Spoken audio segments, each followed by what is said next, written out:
Hello, and welcome to Independent Thinking, the weekly podcast from Chatham House. I am not Bronwen Maddox. I'm Leslie Vinjamuri. I direct our US and Americas program here. I'm sitting in for Bronwen, who is in Japan this week. It has been quite a week for those of us following the US, its politics, its foreign policy. It's Super Tuesday, Biden's State of the Union. There's a lot to discuss here. We're here as an international affairs think tank to look at what's happening in the United States, but especially to try and make sense of the direction of travel in America's foreign policy, how its politics are likely to shape that, what it means for America, and especially for those of us in Europe and the rest of the world to see Donald Trump emerge or reemerge as the presumptive nominee in the Republican Party, if he ever went away, of course. And what does it say about the future character of America's foreign policy? We are also very curious about Joe Biden, about what a second Biden term would mean. Jeremy Cliff has said, and many others, that Joe Biden is America's last Atlanticist president. I'm curious if our contributors this week feel that's true. But as we know, this was Super Tuesday. Americans turned out across, I think it was 15 states and one U.S. territory to vote in Republican and Democratic primaries. And as many people expected, we have Donald Trump and Joe Biden likely to square off in November for what many people see as a rematch. We saw Nikki Haley leave the Republican race despite some support. She took Vermont, which wasn't necessarily expected. But the real question for us, how is the world, both America's allies, its partners, and its enemies, how are they likely to respond if Donald Trump returns to the White House? Big questions and tremendous contributors this week joining me. We have Ben Smith, editor-in-chief and co-founder of Semafor News in the United States. Welcome to you, Ben. Thanks for having me. And also joining me down the line from Dartmouth, New Hampshire, and professor at Dartmouth College, Jennifer Lind, who is also an associate fellow at Chatham House on our US and Americas program. Welcome to you, Jennifer. Hi, thanks so much. I'm thrilled to be here. Great to have you both. This is great for me, especially. So let's start with Super Tuesday. We'll go in sequence. Tell us, maybe I can turn to you first, Ben. What did you make of Super Tuesday? Maybe if you could even tell us how significant Super Tuesday is. We have a very international audience here. What were your key takeaways from the day? The American political system has this strange feature that instead of being in the primary process, instead of everyone in the country voting on one day, it rolls out as a narrative. It's a story of kind of setbacks and triumphs as they march through all these different states. And Super Tuesday, to some degree, is the culmination of that when many states vote.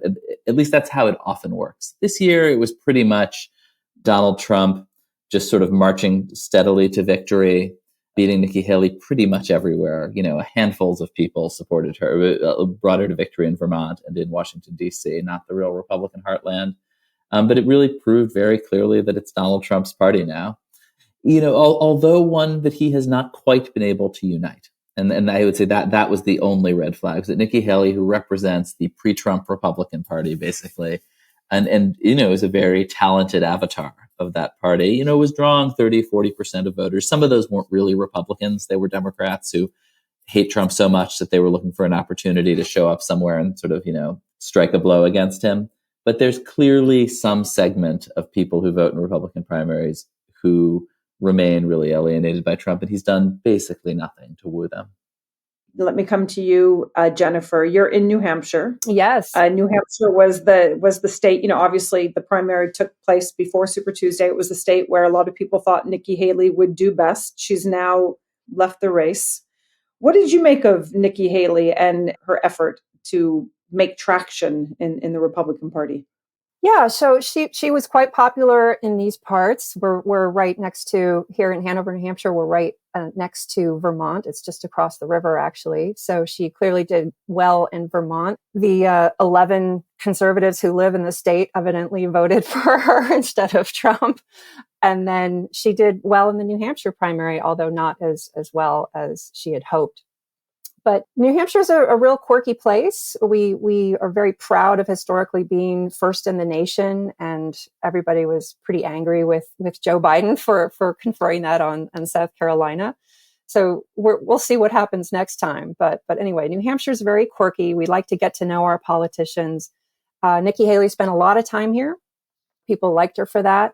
She had pretty decent sized crowds, although again, not to the extent that she was hoping to see an impact. And I think that just is in line with the broader narrative, which is she did represent a more sort of the traditional, at least traditional foreign policy and in many other ways, traditional wing of the Republican Party, who was trying to push back against the Trump phenomenon. And that, of course, as we see decisively on Super Tuesday, has failed. Let me ask you both a question before we move squarely into the conversation about foreign policy. And I guess it's, is this about Nikki Haley and Donald Trump, or is this about Republican internationalism and whatever we think of Trump as being, neo-isolationism or isolationism or transactional? How much of this is just about the cult of a person, which is Donald Trump, and, Nikki Haley not being able to compete with that, as opposed to two radically different ideologies, and the party has clearly moved towards one? It's a tough question, but I think it's one that we're all very curious about. Let me come to you first, Ben. Yeah, I think Trump is probably a pretty familiar character for people who follow global politics, which is your audience. Whether it's Boris or Millet or, a range of other leaders, many of whom have basically the same haircut. They obviously speak for and represent this strain of populism that, that people are, that is very appealing and isn't, on one hand, isn't tightly tied to policy, like Millet in a way is this very conventional North American Republican politics at its core, but has some commonalities, and this, the intense focus on immigration on migration is a big part of it, and obviously is actually sort of a policy stance in a way, although it's very kind of emotionally delivered. And obviously people were not voting for a platform here, but there's certainly a policy element to what Trump stands for that's different from traditional Republicans. Jennifer, on that? Yeah, it's a really fascinating question in terms of, was it Trump, the charismatic individual, that prevailed, or was it something about Trump's platform, either domestic or foreign policy? And I would say that foreign policy I would not imagine was the biggest draw for Trump voters, partly because his views on foreign policy are not particularly well explained, well developed. They seem pretty ad hoc. They seem changeable in terms of the things that he said during his campaign and then what he actually did as president. I think that it's probably more something about his personal charisma, and then very much more of the domestic agenda. In terms of him as a person, he offers sort of straight talk at a time when many politicians, and particularly the Democrats, are policing speech, right? Telling people you cannot say such things, and people are feeling like they're being censored and muffled, and he just busts out and says things, right? And so there's that's sort of just about who he is. There's, of course, his big issue of immigration, which he really ran with at a time when people weren't talking about it, and certainly Democrats weren't thinking about it. And even back to the kind of censorship issue, Democrats won't even kind of let people talk about it, right? Using the words that people would normally use to talk about it. They say you can't say such things. And so all in all, I would say that it's some combination of his personal charisma plus the domestic issues.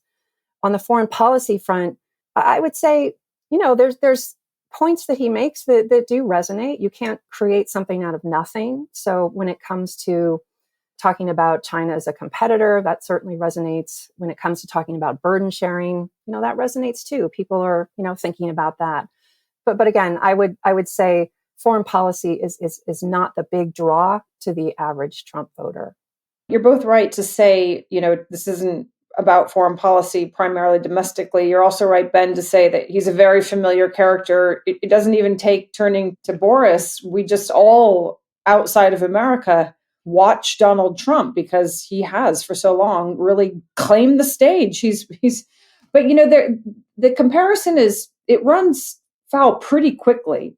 As we know, Boris Johnson was internationalist in one key dimension, which really separated him out from Donald Trump. And that had to do with Britain's and America's support and defense of Ukraine. And, Boris was at the forefront of a certain kind of internationalism as expressed in Britain's integrated review. And he liked to differentiate himself from Donald Trump on these dimensions. Let me on that moment turn towards this question that Europe is very preoccupied and rightly preoccupied with, which is, what is this election going to be? And what is it going to mean for America's support of Europe, its support of Ukraine, its policy towards Russia, its participation in NATO? And it's something that I know you've both followed a lot through, your own work, through following these two candidates.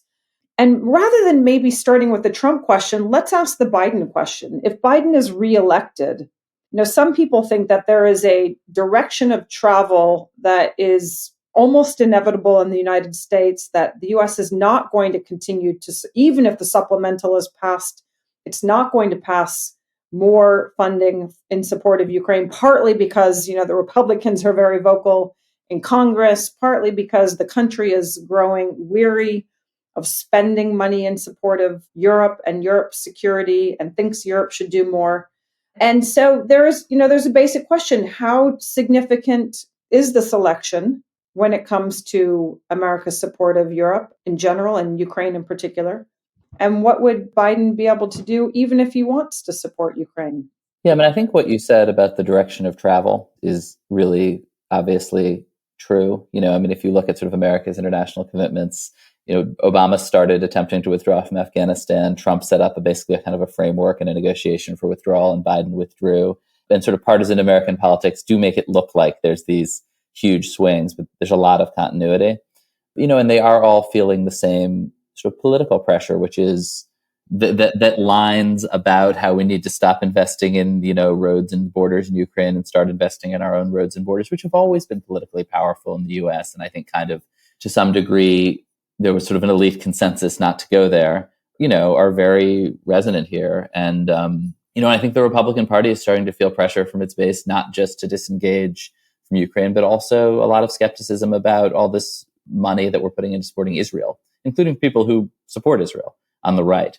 And so I think that is a broad direction of travel. And I think Biden in a second term, depending on who controls Congress, and that matters a lot, it's going to be harder and harder to get any Republicans or many Republicans to vote in support of funding Ukraine. But Trump, on the other hand, is totally unpredictable, sort of how fast he'd go, how he would do it. He likes to see himself as a deal maker, and often his positions are sort of negotiating positions, but hard to know where that takes you.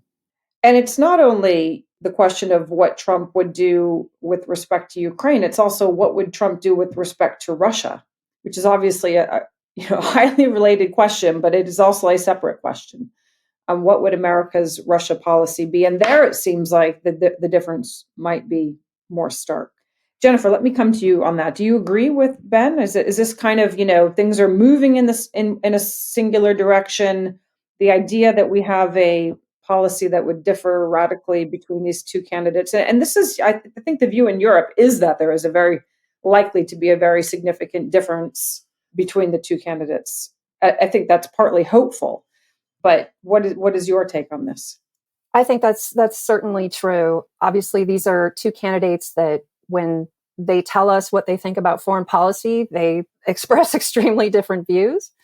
And then also just taking a step back from the men that we're talking about, just looking at changes in the world, I think Europeans need to understand that there are big changes in terms of the rise of China, the US-China competition, where Europe is just not the central focus of American foreign policy. The central focus is working on containing this China threat.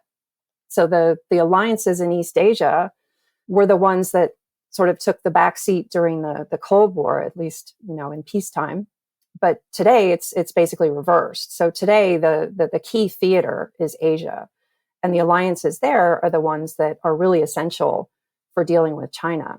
Europe is an area where we have this sort of fading power of Russia, and it's not going down without a fight, apparently, right? So it's still very much a security problem. But it's a situation where we have extremely rich, technologically advanced countries that easily have the capability to handle that threat. And the threat in Asia is just different, according to the American viewpoint. So in terms of the direction of travel, as you identify it, Ben rightly took us back to the Obama era, right? Where Obama talked about the need to rebalance to Asia. And so that's stemming from these broader geopolitical trends that are going on. That's a reaction to those trends. And so regardless of who's in the White House, the focus on Asia to the expense of energy and focus on Europe is kind of inevitable. You spend a lot of time looking at Asia. You're expert on Japan. You have a book coming out on China. You travel to the region a lot. How are America's allies in the Asia Pacific thinking about the possibility of a second Trump presidency? Are they hedging? What are they doing? They are certainly concerned. This is obviously the number one topic among U.S. allies in terms of who are we going to be dealing with over the next several years.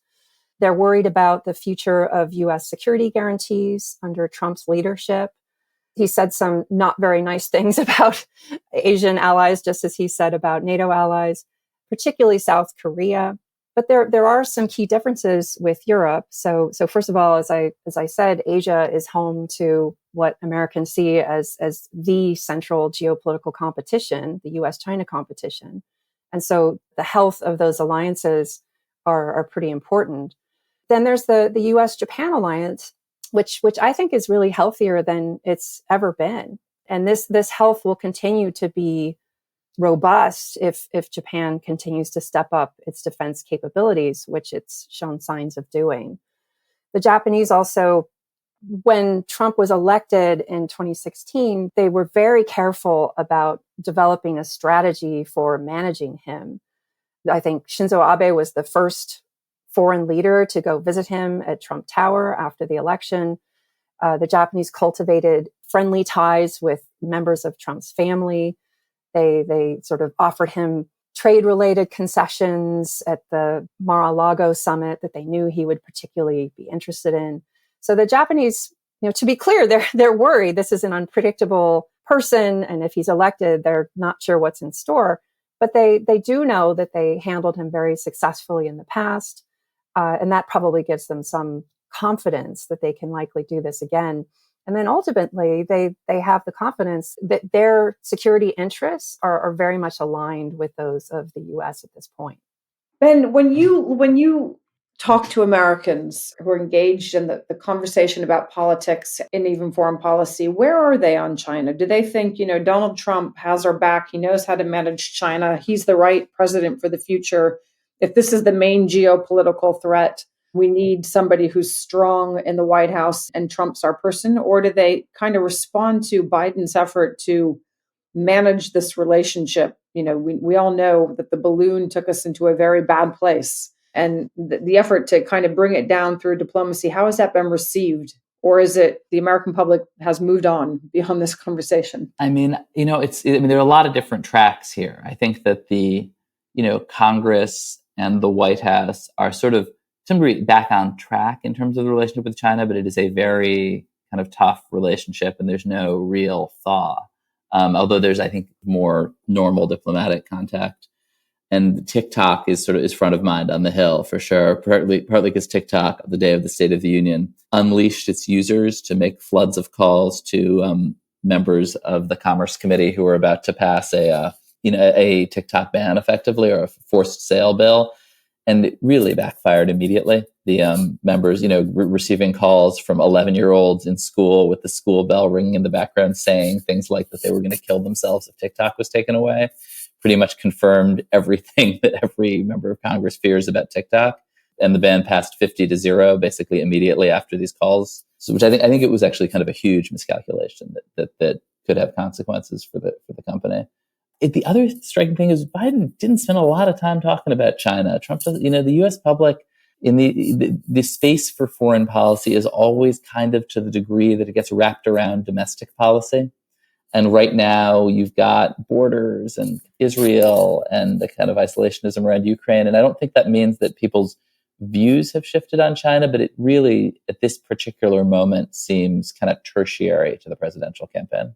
You mean, in the State of the Union, we didn't hear a lot about China? Not that he skipped it, but Israel, the big fight in Washington right now is about Israel and Ukraine. And the big emotional, to the extent Americans are ever paying any attention to foreign policy or kind of feel emotional commitments around it, Ukraine and Israel are where the attention and action are. It's a treacherous path for the president, talking about Israel, talking about Palestine. It came quite a ways into the State of the Union.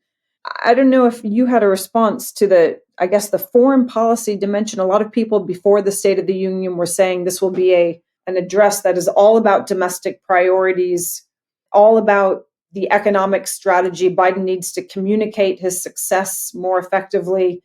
And then he opens with Ukraine. What was your response to the State of the Union, Jennifer? Apart from the sort of, the delivery and we've talked about the polarization and the partisanship, but the foreign policy part of it, were you struck by the president's words or the amount of time he spent on this and not on China, as Ben has reminded us?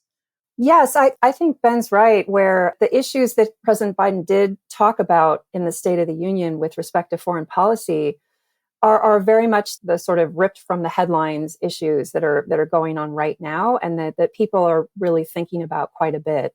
They are thinking a lot about Israel and Gaza. We're constantly hearing about just the absolute tragedy that is unfolding in Gaza. People are torn about, Israel just experienced this unbelievable national trauma. And so many people just so deeply sympathize with this. But at the same time, we're watching this unfolding humanitarian disaster in Gaza. And what do we think about this? How do we react to this? Right. So people are wrestling with that. And the media are bombarding people with images. And then there's obviously debates within the Democratic Party going on here. So there's so much controversy. And that made it into the State of the Union, I think, because quite rightly, the president and his team understand that people are thinking about that. And then also for Ukraine, how much do Americans want to continue aiding Ukraine is an interesting question. Obviously, in the Republican Party, we've seen decreasing support. So I think that's been the poll data results. That's been the headline there. Democrats, I think, still are pretty strong on saying we should be continuing to do what we're doing. But in terms of asking, why did the president spend so much time and as you note, really just lead off with Ukraine? I think it's because it's become a highly polarized issue in American politics. It's because it's such a polarized, dramatic issue within the Republican Party. And so clearly all of that drama is going on and it's attracting a lot of attention. But then at the base of it, we have to come back to, but how much do the American people actually like is this, they're interested in the drama, but how much do the people actually have a stake in the outcome is an interesting question. On the China part, I have to say I was pretty stunned by the absence of discussion about China. Maybe it's a good thing. I'm not sure what we should take from it. When we're engaged in what I believe is probably decades-long competition, it's sort of a tectonic shift that we're living amongst. And so there's not as many headlines necessarily. So yeah, we hear about banning TikTok and we hear about balloons and this sort of thing. But, Americans and people overseas need to understand this is our strategic focus. The China question is what the Pentagon is thinking about all day long. So the fact that got little play in the State of the Union only reminds us that that's a rather theatrical event rather than one with significant policy substance. Ben, I'll give you my take on this, and I want to get your response. I think the reason that we heard about Ukraine, it's not that the president, and we know he cares deeply about European security, he cares deeply about the defense of Ukraine, but I think that a lot of what President Biden seemed to be doing in the State of the Union was attacking his so-called predecessor first for not defending democracy in Ukraine, and then quickly for not defending democracy in America. And on China, there's not, there is difference, but there's not a lot of difference. So they both see China as a real challenge. But that theme of we are faced with a potential future return of Donald Trump. And this man does not care about democracy. He doesn't care about it in Europe. He doesn't care about it in America. And he's going to do revenge. What was it? Revenge and retribution. My values, what did he say? My values are about democracy and equality. And in the end, he said, we don't always get there. We believe that Americans are born equal. We don't always deliver, but we haven't given up on the idea. And the contrast is with this former president who, attacks democracy everywhere. And at some level, China doesn't really, doesn't give you that same leverage. Yeah, China's on some almost the only, not the only, but it's one of the few really bipartisan issues in Congress. I mean, you got a 50-0 vote on it, which is not a thing you see a lot. And I agree with you that he was looking to draw contrasts, and there's not as sharp a contrast. He was also speaking to Congress specifically, even though he was attacking Trump. And Congress is holding up Ukraine and Israel aid. But there is this also truth about American governance over the last, 15 years, that they're constantly pivoting to Asia and getting stuck in the Middle East. And, I think it's true that the Pentagon wishes it were spending 24/7 thinking about China. They are, in fact, spending a lot of time thinking about how to ramp up the U.S. defense manufacturing base to ship more armaments to Ukraine without depleting the stocks that they think they might need for some future conflict, and simultaneously thinking about how to build a floating pier off Gaza without getting any American soldiers in the line of fire from, Hamas or other Iranian proxies, which is a very, very challenging kind of risky thing to do. And so I best suspect the Secretary of Defense spent a lot of time thinking about those things and has a big stack of China stuff on his desk that he's not getting to.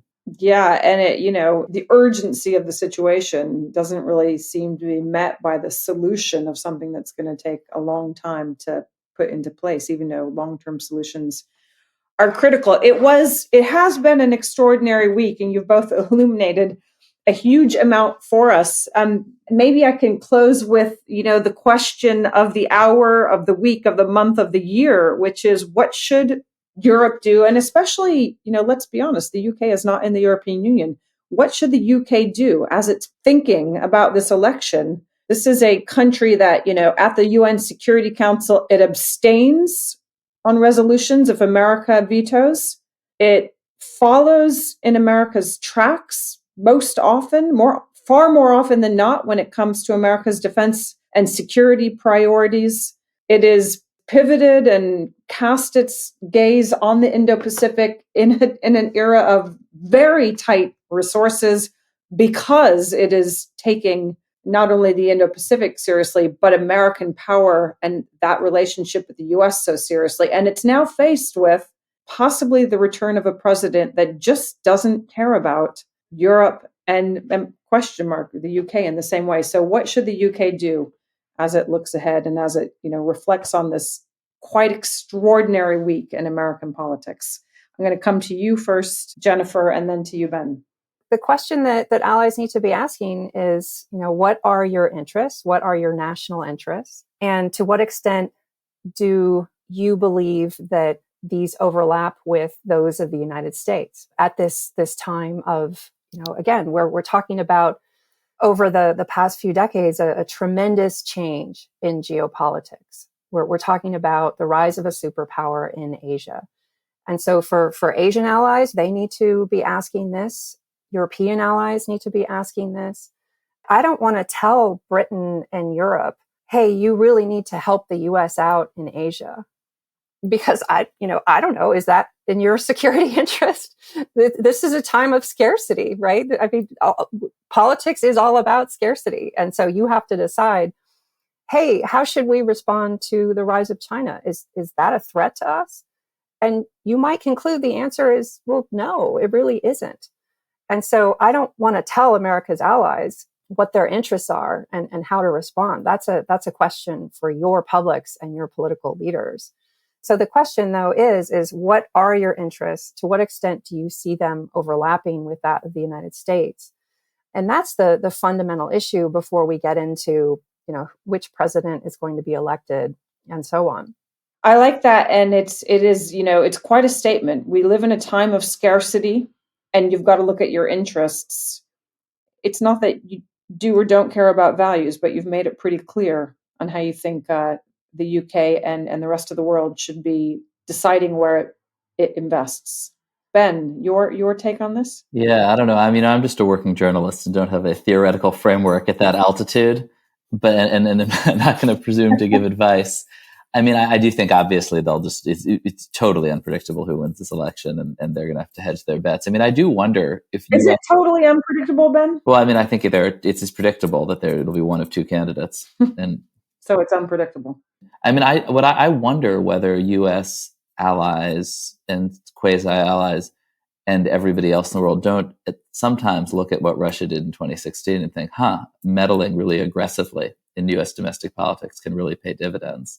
And I wonder, the Ukrainians, as September, October, November approach, have got to be thinking about calibrating the war effort toward the U.S. election. I mean, I guess I'm sort of interested in how it'll affect overt, much less covert sort of policy choices in Israel and Ukraine, among the U.S.'s allies as well as its adversaries.